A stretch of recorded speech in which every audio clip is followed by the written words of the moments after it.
ធ្វើអ្វីតើដឹងទេចរណៃបងឈឺប៉ុណ្ណាពេលដែលដឹងថាអូននាងមានសង្សារហេតុអ្វីក៏ជីវ៉ាក៏ហងរូបបងមិនដេញមនុស្សស្រីដូចអូនក៏សាវ៉ាម្លេះឲ្យរូបប្រុសម្នាក់នេះត្រូវឈឺព្រោះអូនមានរុំគេម្នាក់ហើយនៅមិនគ្រប់គ្រាន់មកលួចទាំងតងបងថែមទៀតធ្វើអ្វីឬក្នុងមួយជាតិនេះអូនមិនចេះស្មោះទេបានជាមាសមេនៅតែក្បត់ផិនមនុស្សសាវ៉ាដូចអូនសំតែជួបមនុស្សពូកែក្បត់ទេវមិនដឹងថាឈឺប៉ុណ្ណាមនុស្សស្រីសាវ៉ាដូចជារូបអូនតើពេលណាស្ងួនចេះស្មោះដូចគេឬក៏វាមិនអាចកែប្រែបានទេសាវ៉ាដូចមានមេបងសុំខ្លាចហើយឬក្នុងមួយជាតិនេះអូនមិនចេះស្មោះទេ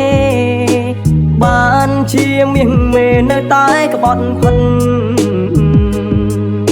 មនុស្សសាវ៉ាដូចអូនសំតែជួបមនុស្សពូកែក្បត់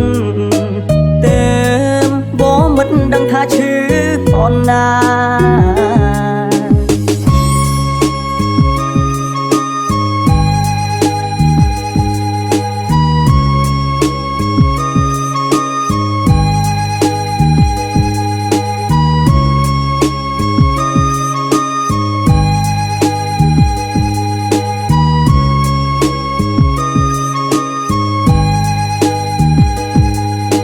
មិនដេញមនុស្សស្រីដូចអូនក៏សា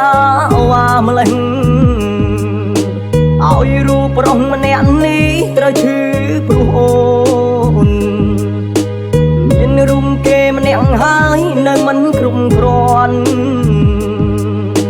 មកលួចទាំងតងបងថែមទៀតធ្វើអ្វីឬក្នុងមួយជាតិនេះអូនមិនចេះ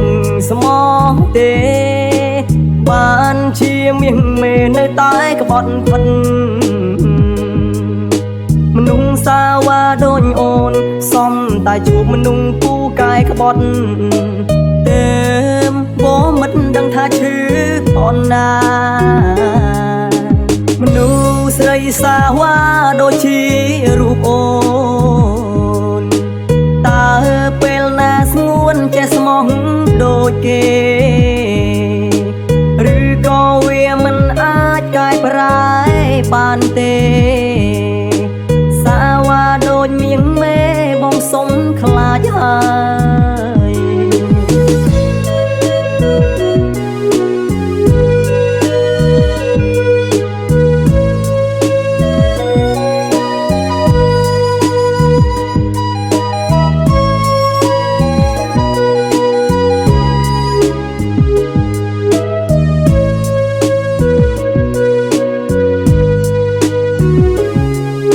មនុស្សស្រីសាវ៉ាដូចជារូបអូនតើពេលណាស្ងួនចេះស្មោះដូចគេឬក៏វាមិនអាចកែប្រែបានទេ